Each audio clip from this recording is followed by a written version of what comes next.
KVS NVS tier 2 examination की जो date sheet है वो ऑफिशियली अनाउंस हो चुकी है हमारी ऑफिशियल वेबसाइट पे। तो आपने अपनी डेट शीट जो है वो चेक कर ही ली होगी। एग्जामिनेशन में सिर्फ एक मंथ ही रह गया है। Hello everyone, this is Vaishnavi in front of you. तो आज इस वीडियो में मैं आपको बताने वाली हूँ एक प्रॉपर स्ट्रैटेजी कि कैसे अब आप अपना केवीएस एनवीएस टीयर 2 एग्जामिनेशन को टारगेट कर सकते हैं। कौन सी स्ट्रैटेजी, किस वे में आप अब तैयारी करेंगे ताकि 1 मंथ में आपका बहुत अच्छे से प्रोडक्टिविटी बढ़े एंड आप ये एग्ज़ाम जो है 1 मंथ में अपना निकाल लें। तो आइए सबसे पहले चेक करते हैं कि हमारे एग्ज़ाम कौन कौन सी डेट को कंडक्ट होने वाले हैं। तो पब्लिक नोटिस जो आया है आपका कल, उसमें आपके जो एग्ज़ाम है वो शेड्यूल हुए हैं 27 मार्च से। यानी कि 27 मार्च को आपका प्राइमरी टीचर यानी कि पीआरटी का एग्ज़ाम है।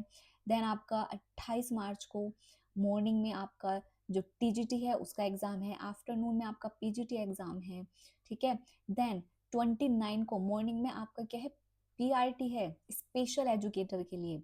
देन आपका पीआरटी है फिर म्यूजिक सब्जेक्ट में।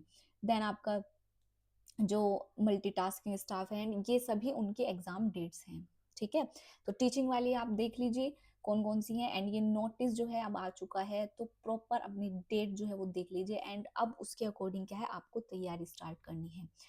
केवीएस एनवीएस टीयर 1 का एग्जामिनेशन यानी कि प्री तो आपने क्लियर कर लिया है एंड आप शॉर्ट लिस्टेड हो गए हैं केवीएस एनवीएस टीयर 2 एग्जामिनेशन के लिए। तो अब आपकी स्ट्रैटेजी भी जो है ना वो अपग्रेडेड होनी चाहिए, क्योंकि 1 मंथ से कम ही मान लो आपके पास टाइम है। एंड आपका एक तरीके से देखो तो बहुत स्पीड में चल रही है एग्जामिनेशन का प्रोसेस। तो अपनी तैयारी को भी आपको एकदम से स्पीड अप करना होगा ताकि आप ये एग्जामिनेशन जो है वो क्लियर कर पाएँ। तो इस वीडियो में मैं आपको बताने वाली हूँ क्या क्या स्ट्रेटजीज आपकी होनी चाहिए, ठीक है। क्या क्या स्ट्रेटजीज आपकी होनी चाहिए कि आपका जो मेंस है, आपका जो टीयर 2 का एग्जामिनेशन है वो क्लियर हो जाए। क्योंकि मेंस का जो एग्जामिनेशन होता है वो सबसे इम्पोर्टेंट होता है इस पूरे ही सिलेक्शन प्रोसेस में। क्योंकि ये एक तो आपका सबसे ज़्यादा मेन फोकस अगर आप कह लो तो यहीं से आपके मार्क्स बनते हैं। एंड यहीं से ही आपका जो सिलेक्शन प्रोसेस है, जिस बेस पे आप सिलेक्ट होगे, तो ये आपका मेंस के थ्रू ही होता है। तो सबसे पहले तो ये देख के चलो कि स्ट्रैटेजी कैसे होनी चाहिए। सबसे पहले आपको अपने सब्जेक्ट या फिर अपने जो पेपर है उसको देखो कि एमसीक्यूज कितने आ रहे हैं एंड डिस्क्रिप्टिव क्वेश्चन कितने आ रहे हैं। तो एमसीक्यू हैं जो आपके 60 क्वेश्चंस आने वाले हैं, ठीक है।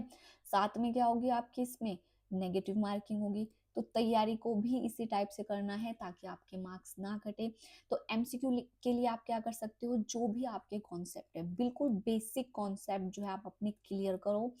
एमसीक्यू प्रैक्टिस करो, पीवाईक्यूज जितने ज़्यादा हो सकते हैं सोल्व करो, उनको एनालिसिस करो, ठीक है। एनालिसिस ऐसे नहीं करना है कि रट्टा मार लिया है कि इस क्वेश्चन का आंसर ये। एनालिसिस करो, बाकी थर्ड ऑप्शन जो गलत दी हुई हैं उनके बारे में अब आपको पढ़ना है। क्योंकि कोई भी एग्जामिनेशन हो क्वेश्चंस ऐसे ही बनते हैं, ठीक है। टॉपिक्स रिपीट होते हैं, भले क्वेश्चंस रिपीट ना हो लेकिन टॉपिक जो है वो रिपीट होते हैं।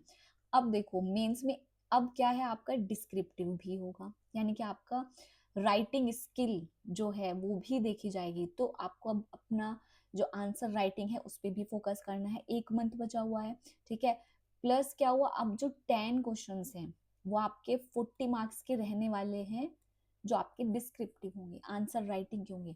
तो अब आपको मेन जो फोकस करना है आंसर राइटिंग पे करना है। एमसीक्यूज तो एक बार को मान लो आप पहले कर भी चुके हो, कॉन्सेप्ट थोड़ा क्लियर है, ठीक है। अगर नहीं है वापस से बेसिक कॉन्सेप्ट उठाओ, उनको क्लियर करो। एंड डेली आपको अब आंसर राइटिंग की प्रैक्टिस करनी है कि कैसे आप अपने आंसर्स हैं कैसे आप उनको प्रेजेंट कर सकते हो। न्यूमेरिकल क्वेश्चंस हैं उनकी प्रैक्टिस करो, क्योंकि आंसर राइटिंग में तो आपका न्यूमेरिकल भी आ सकता है, ठीक है। छोटा मोटा न्यूमेरिकल भी आ सकता है, क्या पता बड़ा भी दे दे। तो अपने न्यूमेरिकल पार्ट अगर किसी का वीक है तो उस पर भी फोकस करो। एंड जो आपके थ्योरेटिकल सब्जेक्ट्स है उन पे भी, क्योंकि थ्योरेटिकल सब्जेक्ट्स में क्या होता है आपको प्रॉपर आंसर राइटिंग, एक प्रेजेंटेशन जो होती है वो करनी होती है। उसमें आपका मीनिंग भी होना चाहिए, की वर्ड्स भी होने चाहिए, की फीचर्स भी होने चाहिए, एंड जो भी आपके बुलेट पॉइंट्स हैं हमेशा याद रखना जब भी आप आंसर राइटिंग करो, तो जो भी आपके बुलेट पॉइंट्स होते हैं, जो भी आपके एकदम की वर्ड्स होते हैं, उनको हमेशा अंडरलाइन करो, उनको हमेशा अंडरलाइन करो, क्योंकि वो जो हाईलाइट करते हो ना आप बुलेट पॉइंट्स या कीवर्ड्स, वो एकदम से जो आपके एग्जामिनर होते हैं उनके माइंड में क्लिक कर जाते हैं। ठीक है, तो जो भी क्वेश्चन होगा उससे रिलेटेड जो भी इंपॉर्टेंट कीवर्ड्स, जो भी इंपॉर्टेंट हाइलाइट्स हैं, जो भी इंपॉर्टेंट बुलेट पॉइंट्स हैं, आपको उनको हाईलाइट अंडरलाइन करना ही करना है। तो एक तरीके से ये आपकी अब स्ट्रैटेजी होनी चाहिए। ठीक है, एंड आंसर राइटिंग बहुत अच्छे से सीख लो, कैसे करना है, मीनिंग कैसे लिखना है। ठीक है, एंड हमेशा याद रखना जब भी आंसर राइटिंग करो तो पॉइंट्स में होने चाहिए, ये कभी मत करना कि यहाँ से स्टार्ट किया एंड लास्ट तक वही लेके चले गए हूँ, है ना। तो आंसर राइटिंग जब भी आप करो तो उसको एक प्रेजेंटेशन, एक अट्रैक्टिव वे में करो, ताकि एग्जामिनर को लगे कि हाँ आपको कितने अच्छे से डिस्क्राइब करना आता है आंसर, आपको कितने अच्छे से प्रेजेंटेशन आते हैं, क्योंकि आंसर राइटिंग में यही होता है, आपको अपने जो आंसर है उसको प्रेजेंट करना है। ठीक है, एंड ऐसे वर्ड्स में प्रेजेंट करना है ताकि एग्जामिनर को समझ में आए, है ना। ऐसे वर्ड्स में, ऐसे तरीके से, ऐसे वे में आपको प्रेजेंट करना है ताकि वो देखने में भी अच्छा लगे। ठीक है, तो आंसर राइटिंग पे मेन फोकस करो, एंड उसके बाद एनालिसिस करो कोई पॉइंट रह तो नहीं गया है या फिर। ठीक है, एंड हमारे जो केवीएस एनवीएस के बैच हैं एग्जाम आसान ऐप पे, वो भी स्टार्ट हो चुके हैं, एंड एक प्रॉपर स्ट्रक्चर वे में वहाँ पे जो है तैयारी कराई जा रही है केवीएस एनवीएस एग्जाम की, मेंस की, एंड प्रॉपर आंसर राइटिंग पे जो है आपका फोकस रहने वाला है इस बार। एंड कॉन्सेप्ट क्लियरिटी तो रहने ही वाली है, एमसीक्यू बेस भी है क्योंकि 60 क्वेश्चन एमसीक्यू के भी हैं, डिस्क्रिप्टिव भी आपकी तैयारी कराई जा रही है। तो अगर ये वीडियो आपको इंफॉर्मेटिव लगी है तो इसको शेयर जरूर कीजिए एंड चैनल को सब्सक्राइब कीजिए। एंड यस, एक गूगल फॉर्म जो है आपको डिस्क्रिप्शन में अटैच मिल जाएगा, अगर आपको केवीएस एनवीएस से रिलेटेड कोई भी क्वेरी है, कोई भी आपको क्वेश्चन पूछना है, तो आप वो गूगल फॉर्म फिल कर दीजिए। ठीक है, एंड जो भी क्वेरी होगी उसमें आप बता दीजिए, तो टीम आपसे कनेक्ट करने की कोशिश करेगी एंड आपसे बात करेगी जो भी आपकी प्रॉब्लम होगी। एंड वीडियो अगर अच्छी लगी है, हेल्पफुल लगी है, तो सभी स्टूडेंट्स तक जरूर पहुंचाएं, ताकि वो भी क्या कर सके, अपनी केवीएस एनवीएस टीयर 2 एग्जामिनेशन की जो प्रिपरेशन है, जो स्ट्रेटेजी है, उसको बहुत अच्छे से फॉलो करे, क्योंकि अब आपका स्ट्रेटेजी बदलने का वक्त आ गया है।